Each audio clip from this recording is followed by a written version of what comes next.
प्यारे बच्चों, आज हम लोग हिंदी व्याकरण में विशेषण पढ़ते हैं। तो चलिए शुरू करते हैं। सामने एक चित्र दिख रहा है आपको। उस चित्र में को आप देखते हैं तो एक वाक्य बनाइए। वह वाक्य है, छोटी लड़की सुंदर गुड़िया से खेल रही है। इस वाक्य को प्यारे बच्चों ध्यान से देखिए। इसमें दो हमने शब्द निकाल लिया। पहला शब्द है लड़की और दूसरा शब्द है गुड़िया। तो व्याकरणिक रूप से ये दोनों शब्द क्या है? संज्ञा है। इसके बाद इसमें से हम दो शब्द और बाहर निकालते हैं।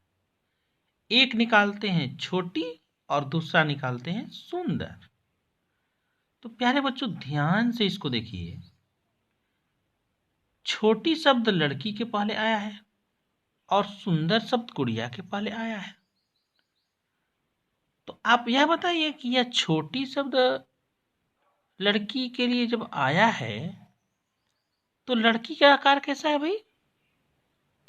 छोटी है। इसके बाद गुड़िया कैसी है? सुंदर है। उसका रंग रूप सुंदर है। तो दोनों शब्द लड़की और गुड़िया की विशेषता को बताता है। तो बच्चों, विशेषण की परिभाषा हुई ऐसे शब्द जो संज्ञा और सर्वनाम की विशेषता बताते हैं उसे विशेषण कहते हैं। और विशेषण के कितने भेद होते हैं चलिए यह भी जान लेते हैं। तो विशेषण के बच्चों 4 भेद होते हैं। पहला होता है गुणवाचक विशेषण, दूसरा होता है संख्यावाचक विशेषण, तीसरा होता है परिमाणवाचक विशेषण और चौथा होता है सार्वनामिक विशेषण। इसके बाद बच्चों अब देखते हैं हम लोग कि गुणवाचक विशेषण क्या है। देखो 3 वाक्य सामने दिख रहा है ना। पहला वाक्य है कि किसान परिश्रमी है। दूसरा वाक्य है खजूर का पेड़ लंबा है। तीसरा वाक्य है कि आलसी बच्चा सो रहा है। पहले वाक्य से हमने एक शब्द परिश्रमी निकाला, किसान के गुण के बारे में बता रहा है। दूसरे वाक्य से हमने लंबा शब्द को निकाला जो आकार के बारे में बता रहा है। तीसरे वाक्य से हमने आलसी शब्द को निकाला जिसमें दोष के बारे में बता रहा है।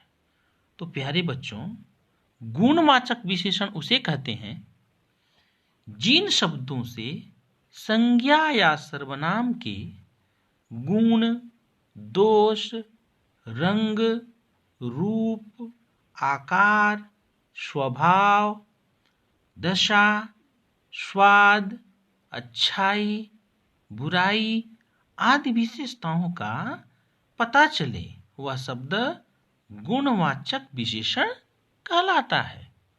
इसके बाद बच्चों हम देखते हैं कि संख्यावाचक विशेषण किसे कहते हैं। तो संख्यावाचक से ही आपको यह समझ में आया होगा कि जहां नंबर हो, संख्या हो।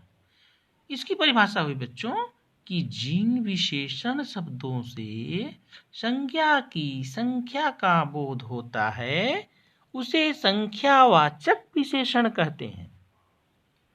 अर्थात जैसे 3, 5, 10 इत्यादि।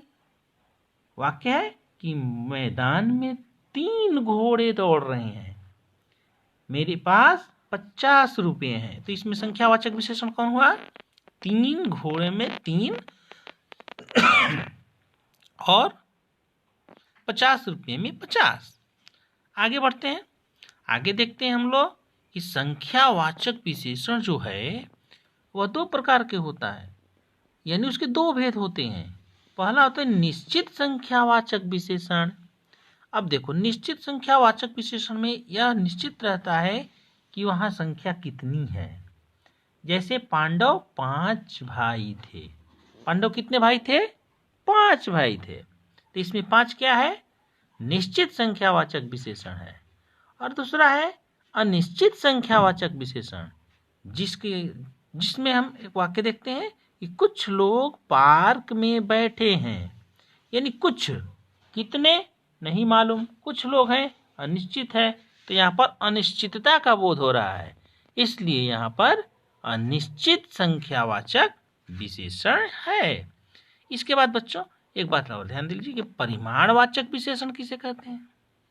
तो तीसरा इसका बेहतर परिणाम, जिसमें नामाप तौल संबंधित विशेषताएं बताने वाले शब्द को हम लोग परिमाणवाचक विशेषण कहते हैं।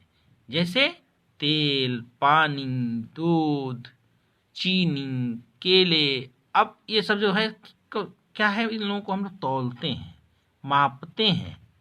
तो जहाँ पर मापतौल के बारे में बातचीत होगी वह परिमाणवाचक विशेषण कहलाएगा।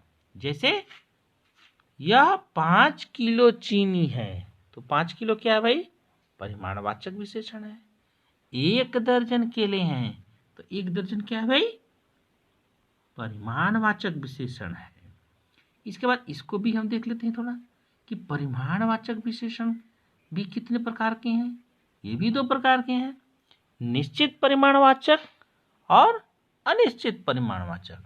इसमें हम बच्चों देखते हैं कि निश्चित परिमाणवाचक में जहां नाप तौल का माप निश्चित हो, कि भाई निश्चित है 1 किलो दाल है तो 1 किलो दाल है, 2 मीटर कपड़ा है तो 2 ही मीटर है। यानी जहां निश्चितता हो वहां पर निश्चित परिमाणवाचक। और अनिश्चित परिमाणवाचक में क्या है? अनिश्चित परिमाणवाचक में कहीं भी यह संख्या बोध नहीं कराएगा कि, और यही नहीं, अनिश्चित परिमाणवाचक विशेषण यहाँ माप तौल में अनिश्चितता होता है। तो जैसे कुछ पैसे, थोड़ा पैसा है, जरूर ये नहीं कि पैसे की संख्या है कितने पैसे हैं। और थोड़ी नमकीन, यानी थोड़ा सा नमकीन है, उसमें ये भी नहीं है कि कितना नमकीन है। तो इस प्रकार से निश्चित परिमाणवाचक और अनिश्चित परिमाणवाचक विशेषण होगा। अब आगे बढ़ते हैं और देखते हैं कि सार्वनामिक विशेषण किसे कहते हैं। तो बच्चों सार्वनामिक विशेषण शब्द से भी आपको पता चल रहा होगा कि सर्वनाम से इसका संबंध है। तो जब कोई सर्वनाम शब्द संज्ञा शब्द से पहले आए तथा वह विशेषण शब्द की तरह संज्ञा की विशेषता बताए, उसे सार्वनामिक विशेषण कहते हैं। या इसको इस तरह से भी हम कह सकते हैं कि वह सर्वनाम जो संज्ञा को इंगित करते हुए उसकी विशेषता को बताए, तो उसे हम सार्वनामिक विशेषण कहेंगे। जैसे वह आदमी व्यवहार से कुशल है। व्यवहार कुशल आदमी जो है कौन है? वह दिखाया जा रहा है उसको कि वह आदमी, उसके ओर इंगित किया जा रहा है, उसकी तरफ इशारा किया जा रहा है। इसके बाद दूसरा वाक्य है कि कौन छात्र मेरा काम करेगा। और यहाँ पर भी देखा है कौन छात्र है भाई जो काम करेगा। कौन शब्द किसके लिए आया? छात्र के लिए आया। तो उपयुक्त वाक्यों में वह और कौन शब्द सार्वनामिक विशेषण है। तो इस प्रकार से बच्चों हम लोग आज विशेषण के बारे में जाने। अगले वीडियो में हम लोग संज्ञा और सर्वनाम या किसी एक अन्य टॉपिक के साथ फिर आपके पास आएंगे। धन्यवाद।